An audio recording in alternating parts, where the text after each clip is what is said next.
for those who will be watching on YouTube later, um, hello, welcome to the channel, and I appreciate y'all for being here. So, what I wanted to do in this video, and kind of for the stream, is to take a look at a couple games. I want to look at one positive game, for sure, because I think it's a really fun and exciting game. I thought it was really interesting. I thought it was really cool what happened in this game, and I think that it's really a great showcase of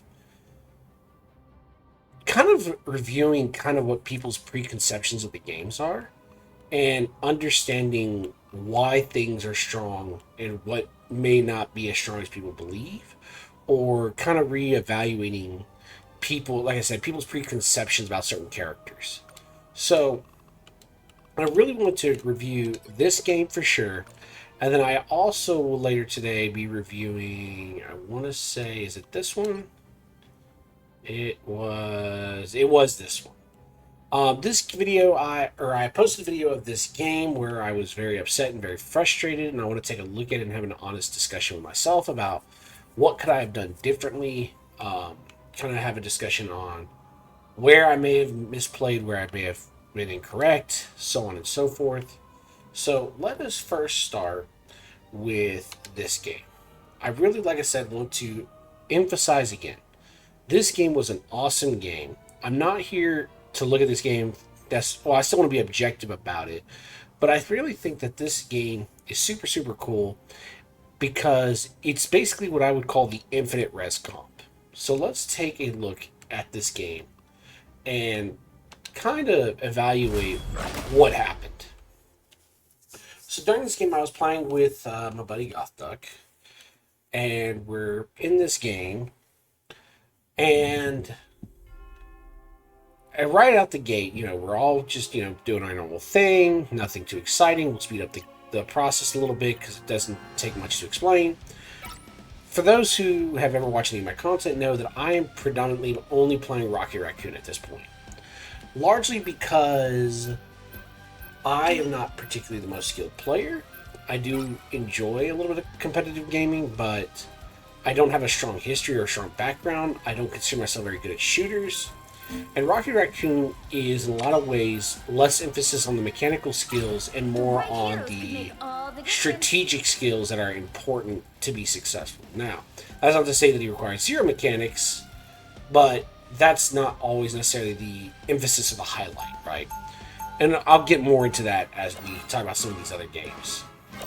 So, here at this point, we hadn't completely stolen the comp, but I was talking to Duck, and we were deciding, normally Gothduck plays DPS, but I think after a few discussions, we decided triple healing would be incredibly strong here. I play a lot of Rocket Raccoon. I do play a little bit of Adam Warlock, but I mostly play Rocket Raccoon. So, here we go. We start off, and we've got our comp here, and really the first thing I want to showcase here is noticing, again, what we're playing. We're playing 4 Hela, Star-Lord, Mantis, Warlock, and Rocket. So, anyone who has a good idea and understanding of the team-ups, if Mantis, Star-Lord, or Warlock dies, they're going to get a res because of Warlock's team-up passive. If Thor dies, if Hela kills someone, I think within a certain window, I don't remember the exact number, Thor will get a res. So already we have 4 people with a high potential to be res. Then with Rocket Raccoon, we have an extra res in the case that either someone already burns through their passive team-up res, or if the Hela gets sniped, she will also get resed. So we're already at a really strong point. We have a really solid, kind of nasty situation going on. And I also want to point out here that one of the things I don't know, I didn't talk too much during the champ select, and I should actually go back and talk about it. I need to go back a little bit and talk about it real quick, because that's crucial to this. If you notice, we had already banned Luna, Snow, and Cloak and Dagger. Those are 2 very strong defensive ults out of the way. So, would this comp still make sense if those champions had been on the table? I'm going to leave it a little bit to the viewers, let the, maybe viewers decide, make y'all's own opinions. I think this comp is still viable, even if those champions had not been removed. I am still kind of, I still think this comp has a lot going for it. I still think it's very strong. But I will say that especially now that you have two of the strongest, or what the community perceives as two of the strongest defensive out of the way, this comp now gets much, much higher value because there's not as many defensive tools that the opponent can take advantage of. And so we're just heavily stacking all the strongest defensive tools to kind of bully the enemy team. In 5, 4, 3, you have to stop that. And so we go. The mission area. And right out the gate, you know, nothing crazy. Star-Lord's flanking. I'm going to actually change my perspective here. Try to get a good aerial view of the map. My POV isn't super, super important for this game, so I'm not going to super stress on it. I'm going to try to find a good angle here. And boom. So we can already see Venom and Spider-Man coming off the side. Things got a good focus down the center. They've got their Warlock and their Mantis over there. And again, notice how they're also running Warlock Mantis. Again, taking advantage of the res. They're also using Spider-Man Venom, which will be really good for the Spider-Man if their Spider-Man is able to get play. So actually, I'm going to change my POV to behind because I believe both Spider-Man and Venom are pretty quick to try to dive our back line. Because he gets me. So right out the gate, nothing too exciting. We're just pushing up. Our team takes a lot of damage. Venom from behind. And boom, already Hela has grabbed a kill. Now their Spider-Man is trying to get me. I'm perfectly fine. As you can see, we have a lot of practice. And even though Spider-Man is spending a lot of time and resources trying to kill me, doesn't get anything out of it. And while they're doing that, our team has already started pushing in while one of their teammates is down. So right now, it's a good numbers advantage. Our team's doing the right thing by making the push. Unfortunately, we were distracted with Spider-Man, so we're actually kind of slacking behind here. So right at the gate, boom, she's dead. So she's already have to burn her res. Our team is just pushing up. Boom, thing is dead. Now here's what's great. So, yes, she's getting a res, but now our DPS, who just went down, is also getting a res. So we're trading a healer for a DPS, and the DPS is just going to deal with the Adam Warlock. And even though he's not able to deal with him right away, we're eventually just able to burn out their resources. Now Adam's got to waste time resing. At this point, me and Duck are now in the fight. Hela is dealing with their Mantis. I need to change my POV.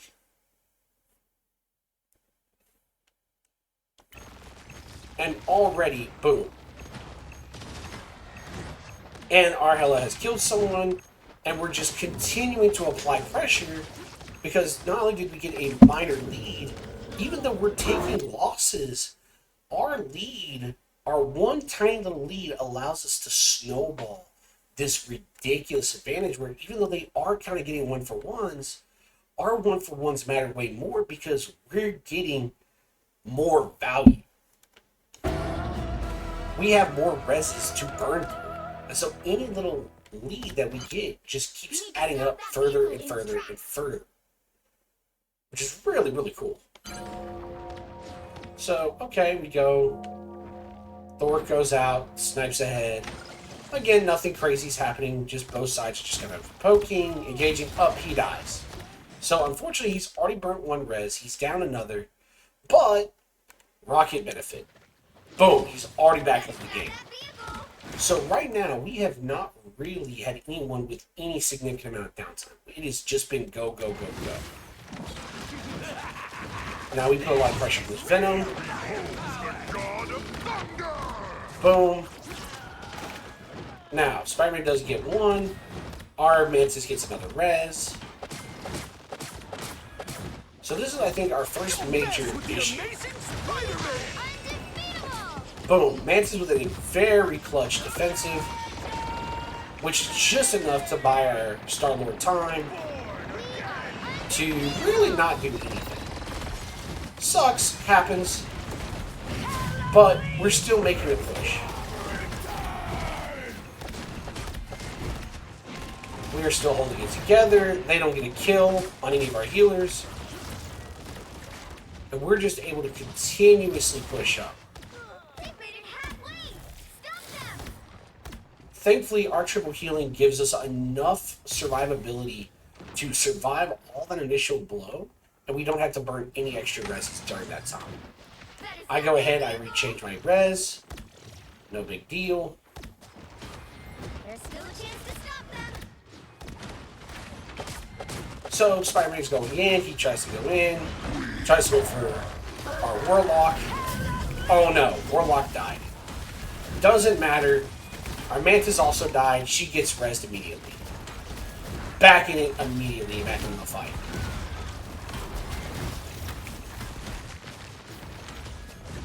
And I'm just trying to like try to get a good view of this fight. Try maybe changing the angle a little bit.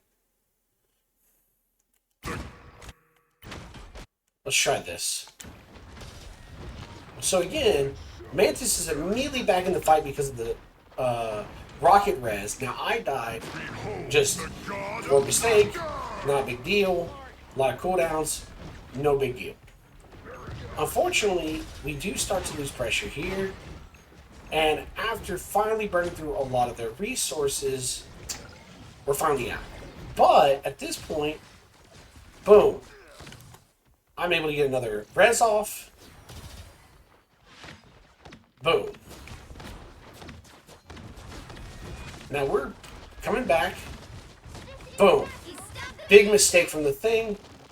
Now we're ahead on tempo. Oh no, our Mantis dies. That's unfortunate. She immediately comes right back into the game, and it's like nothing ever happened. This is real And now, firepower. again, we're just chilling. Boom. Star-Lord finally gets a good ult off. Boom. Boom.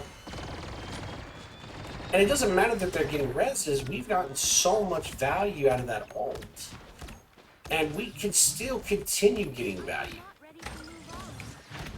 Now, that's a bad res placement. I didn't realize that that lip there would actually cancel me. Adam Warlock gets a great res for his team, but it's not enough. And Thor just goes in and murders her team. Let's actually take a look at how low, because it seems like Adam may have resed him without the appropriate health values. Yeah, they get rezzed with low HP, and Adam is not able to give them the heal buff immediately after they res.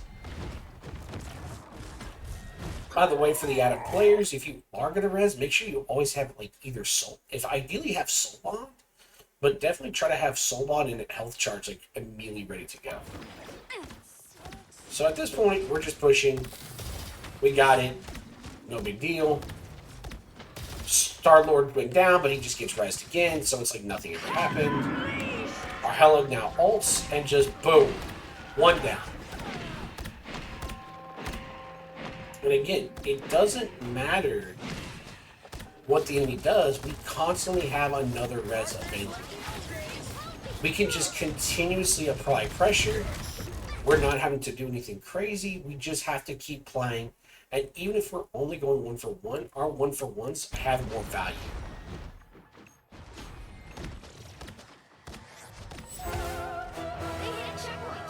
Now might be a good time to stop them. Behold the God of Thunder! Now this, I think, is where things get a little sketchy for us again. I'm going to change my angle. Come all the way over here. So Spider-Man's up there.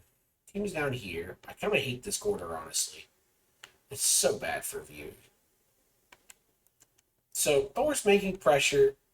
Their healers are getting pressured by Thor, who's just destroying their back. Oh, we lost someone again. Doesn't matter. Star-Lord's immediately back into the action. So even though Star-Lord has died multiple times at this point, doesn't matter. It doesn't matter that he's most deaths on team. He's basically getting infinite reses.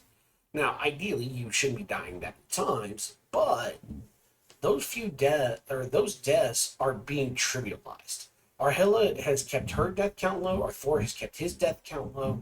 And so, even with one player playing poorly, the fact that he's getting basically 2 backup reses, and as long as he's going positive, basically is negating any real con that he's providing to the team. This is real firepower!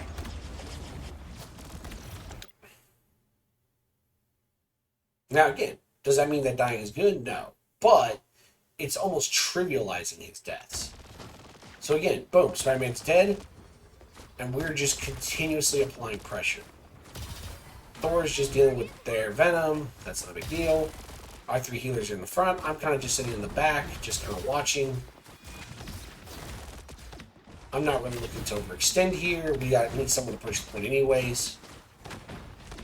It's now or never. Stop them. Now, Spider-Man's going to look for a pick here. We are And unbeatable. triple healing is just making it really hard for him to get anything.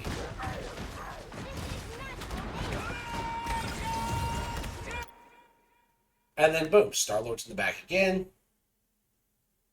I found a high ground with a nice rest spot. Oh no, our Star-Lord dies. I think up here I'm confused as to why he didn't get rest, and then I die just because I'm confused. I didn't actually see the Hela. I get sniped. That's a misplay for me. I thought this was really not a bad spot, but I think that the reality was I was too far poked out. And unfortunately, the frame of Rocket just means I have to stick my nose way out of line. Probably wasn't ideal for me to be sitting there. I think the res was fine, but I probably should have went somewhere else. Maybe even to this one right here. But we'll continue. So, okay, team dies. It's a wipe. It's unfortunate. I think Doug tries to res himself, but I don't know why. Yeah. So Thor's still fighting. We're coming back. My anger is healthy. Thor just gets super staggered. And again, we are just getting pushed in. Only 60 seconds Boom. left. Our Hela gets another snipe. Reses our Thor, which is huge. Boom.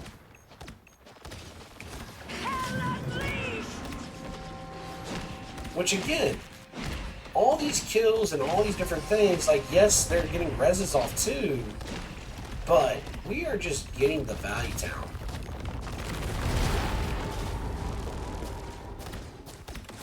And eventually, oh no, 30 seconds. our comp is more mobile, we have more damage output, we can keep resing as many times as we Give them need. another inch. Or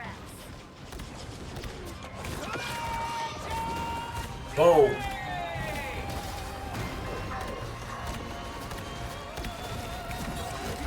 And again, another kill and another kill. And that's it. Oh, and then they try to stall, doesn't matter. So really what I want to emphasize there is, if we look at the scores now, right? Gothics playing Warlock, so he's already got 7 final hits. The Hela's gotten like 20 final hits at this point.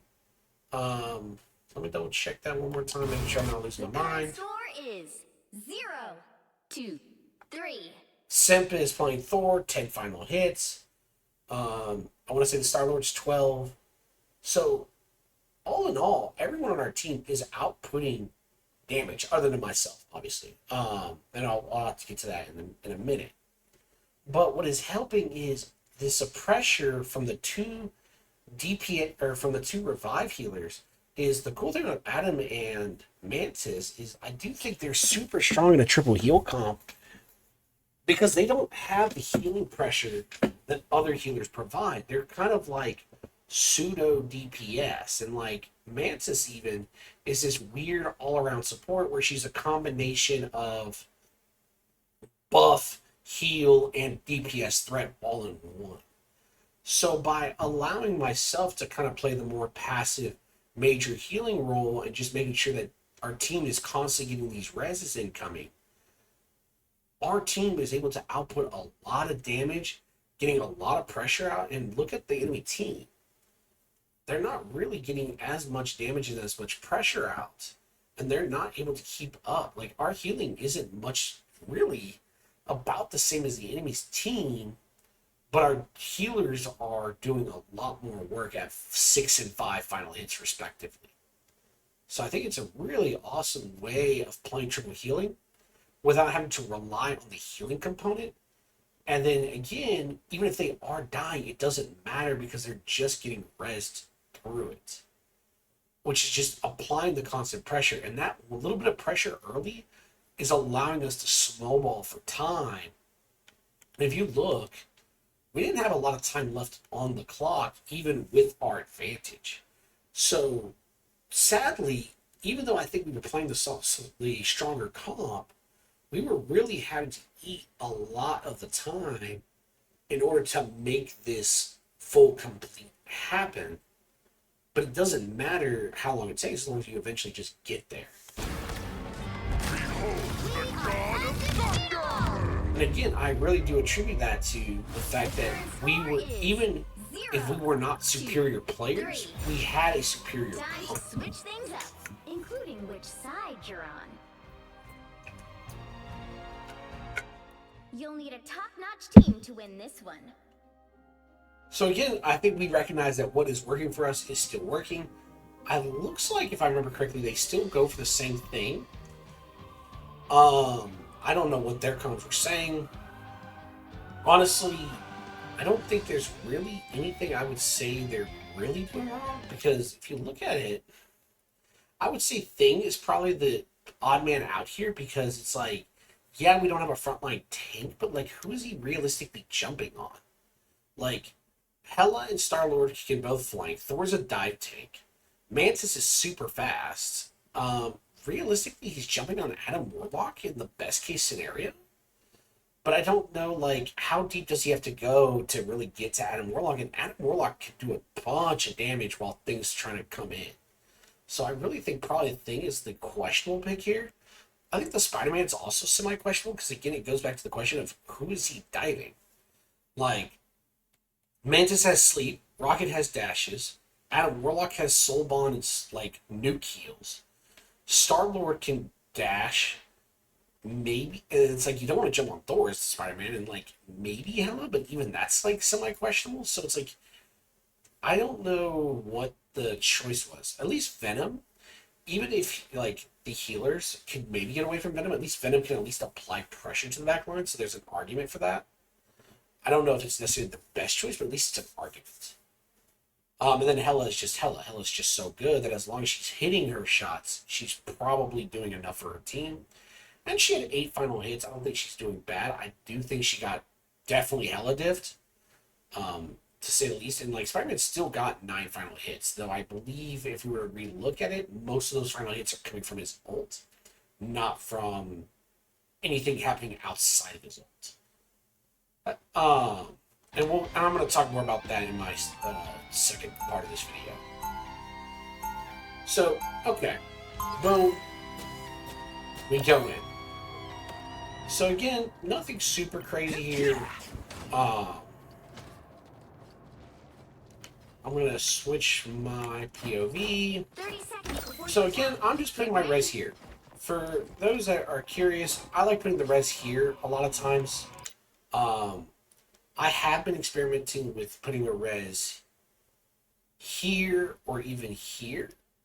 They're not terrible spots. Usually though, what happens is, I have to know where my team is going to position. I've noticed a lot of teams do like to position like around in this corner. And if you're able to hold that position, the spot is not terrible. I don't think it's ideal. Second story is a little bit harder for people to get to. I think that's why I've been kind of liking it. I think in retrospect, when I'm kind of talking to myself, I don't want to put it over here because that's too easy. I think this would actually be a decent spot because I don't think a lot of people are necessarily going to come into this corridor, and you're not going to see it from that perspective. So that could be an argument, though you would see the armor packets, which may clue you in. Outside of that, the only problem that I have with this back wall is if people are dying out here, that's a major issue. That's an issue I do have a lot, is like people, like, consistency on where people are dying. Are they dying up here or are they dying within the boundary?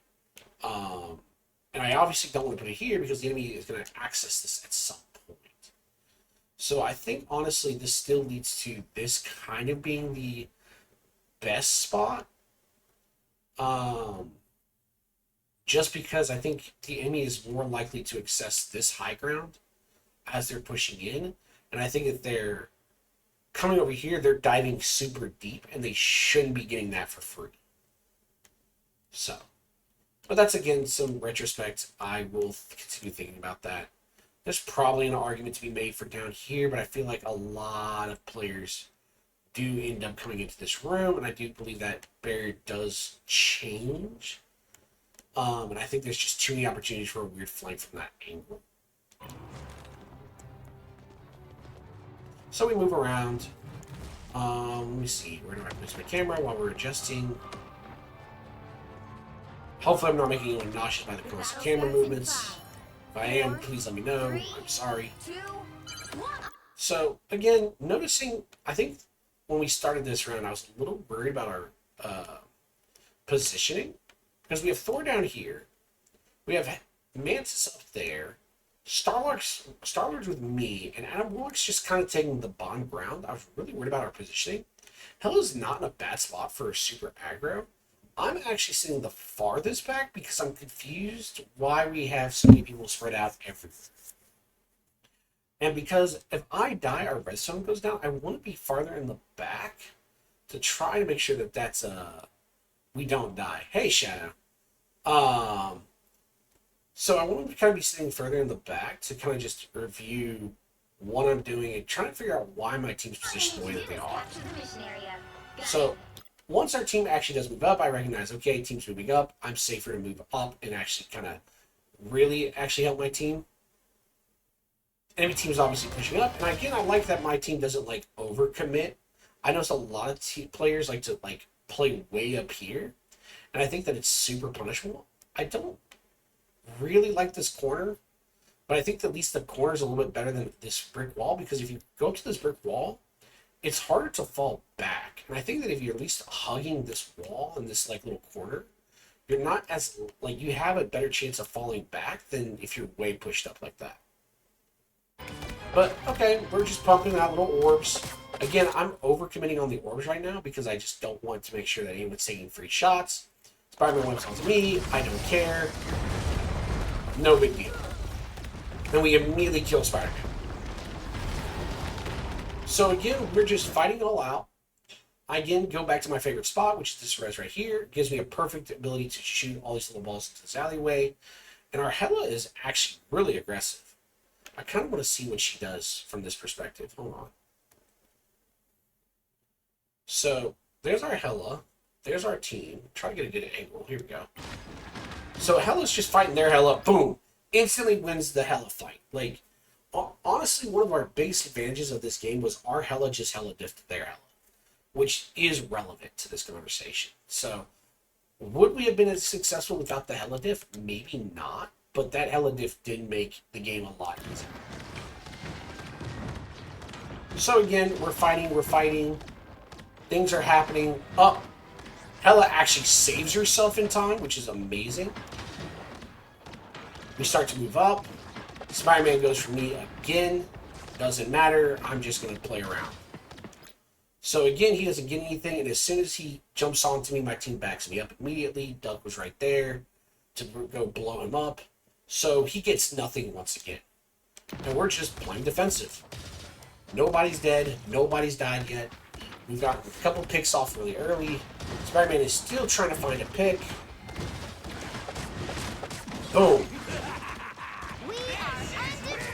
And right now, cooldowns are coming in. We have firepower. Oh no, we've lost 2. We are in deep, deep trouble. We have lost 2, but here's what I think really showcases what was important here. So Spider-Man comes on to me.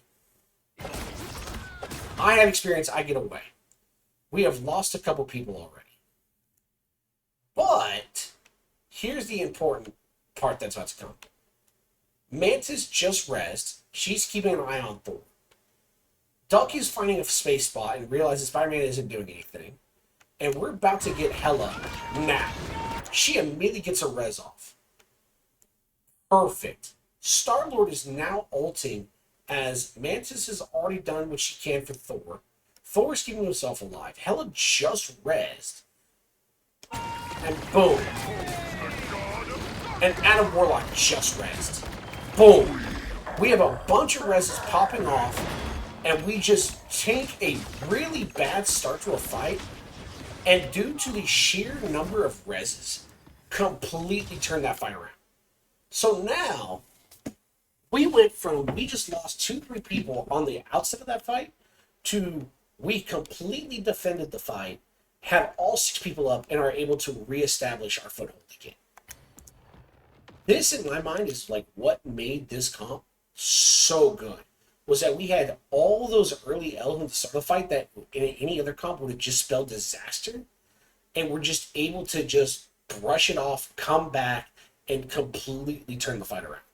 Due to having 2 very powerful DPS and a lot of healers that are just able to just take advantage of additional time. So we go back. Hela again's doing her thing. Nothing crazy again. Again, Spider-Man's just messing with me in the back. Again, I actually kind of like this matchup. I actually think Rocket versus Spider-Man is usually pretty good. But again, I'm glad that my team in this game was paying attention and was going like, oh, look, Spider-Man's diving the back line again. And at least trying to apply pressure. And boom, dies. And again, I'm just able to just completely just free fire, make sure that everybody's getting... Again, there's a lot of wasted heals going out, but I'm just double checking, making sure nobody's taking stupid damage. And again, nobody's getting any real advantage. Star-Lord, boom. And we're just ahead. So at this point, I want to notice the clock down. Minute 30 left in the clock. Minute 30, they have not made any progress on this point. The best fight that they had was completely turned on its head, and now they're having to try to rebuild ult charges to make a comeback.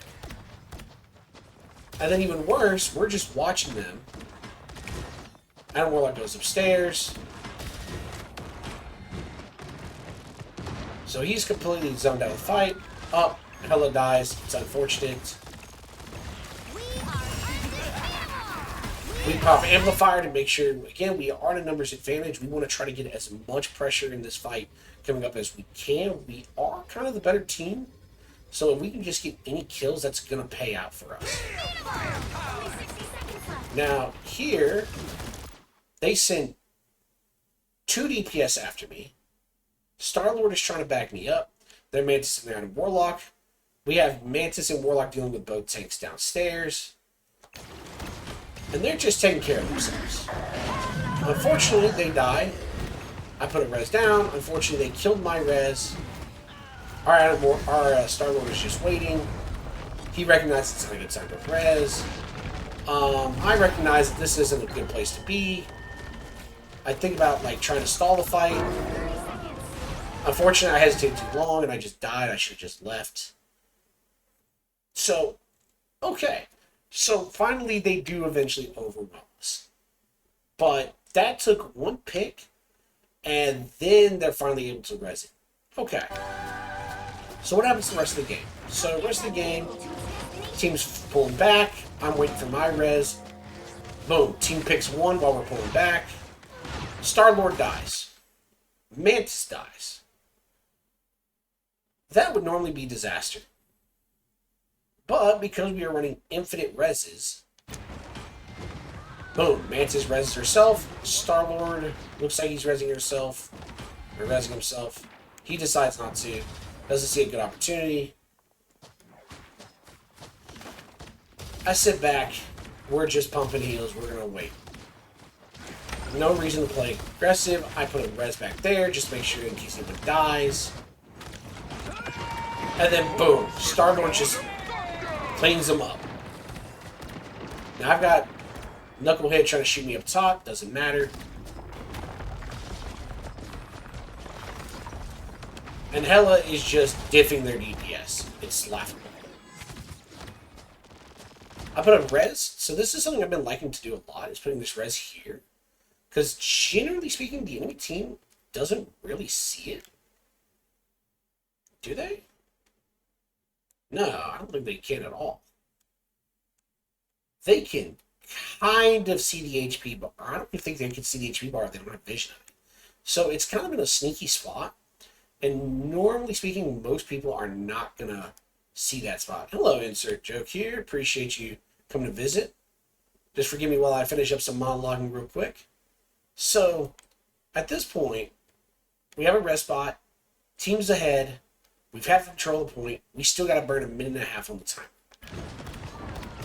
Boom. Hela just gets another snipe. Beautiful. As all things should be. Great. Now, I'm up here. There's an argument to be made I shouldn't be here, but I kind of like this spot. Just because I can see my team pushing up. This building in front of me is blocking the enemy's line of sight of me. And Hela's in a beautiful spot to just pop off and do her thing. So I'm in a great spot. I'm happy with her. Venom just tries to jump on me. Again. I immediately... Hela's popping her ult. Venom dives to me. I'm able to dive forward to the next building. I think I heard it's healing time, and I think I jumped on my Mantis thinking that she was the one who popped her ult. Just because I'm an idiot and still cannot tell the difference between different ults. Our Warlock is about to suffer a cruel and unjust fate. Except no, because our healers just take care of him and make sure that he doesn't die. Beautiful.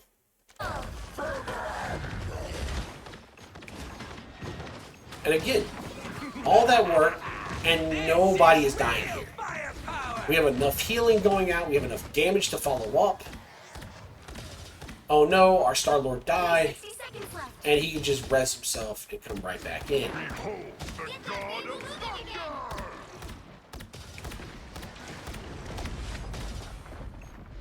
Thor dies. Unfortunate. Hela isn't able to get a kill. She finally does get a kill. Now, I haven't used my res beacon yet. Unfortunately, we're super pushed up that res beacon never got value. And so we keep pushing, we keep fighting. Again, our team is just playing super aggro. Hela is just diffing them in the back, not even close. Star-Lord finally gets a good ult.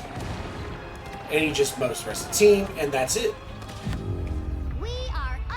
And that's it. So this game was super great. And again, just as a reminder, our final scores was, again, Hela just hard diffing them. Star-Lord had some fantastic ults in that game. Even our healers, Mantis with 8 final hits and Warlock with 10 final hits. Like, hey, look, Adam Warlock had more final hits than everyone on their team, but the Bucky. Honestly, that game came down to the Adam Canyon. I don't know, buddy. I want to give you credit for that game, but I think that 100% really comes down to the Hela diff. Like, that Hela was out of her mind. And I think that really, and that's the other thing I want to talk about in this near the end of this video, is really the importance of getting kills outside of ultimates. That Hela was not scary because of her ult. That Hela was scary because she was massacring people and winning constant 1-for-1s outside of these fights. And that's really ultimately, I think, why I think it's so strange that we hyper value defensive ults like Luna, like Cloak and Dagger. All things said and done, like, Cloak and Dagger and Luna is not going to save you from a Hela diving your backline and just sniping all your carries. There is no save for that. There is no healer good enough in this game to save you from that. Most of everything that happened in this game happened outside of ultimates, with maybe the Star-Lord ult kind of being the exception. If you realistically look at this game, the ults were not the most game-changing part of this game. Most of this game was decided due to the revive passives and the amount of kills that were occurring outside of the revive passives. And I think that's ultimately, fundamentally, where I think a lot of people, in my mind, I think it's just not appreciated enough in this game. I think we put a lot of value on defensive ults, but I think that this game showcases how you don't need strong defensive ults to win games. You just need to constantly apply pressure and to constantly have presence. And this game was a great showcase of what happens when you're able to constantly have pressure. When your death doesn't matter. And I think revives are such a strong, underappreciated part of this game system. Now, I will say, I think this, if you're going to play a res comp, this is about as good of a res comp as you can get. Thor Hela with the Adam Warlock package and Rocket Raccoon, I don't think you can get much better than that. Maybe somebody can come up with a slightly better version, but I think that in terms of res packages, this is one of the highest DPS comps you can have that has a good combination of pressure, healing, strong utility, CC, all of it. And you can win from multiple angles while also having incredibly powerful ults. You still have a defensive ult in Mantis, bear in mind.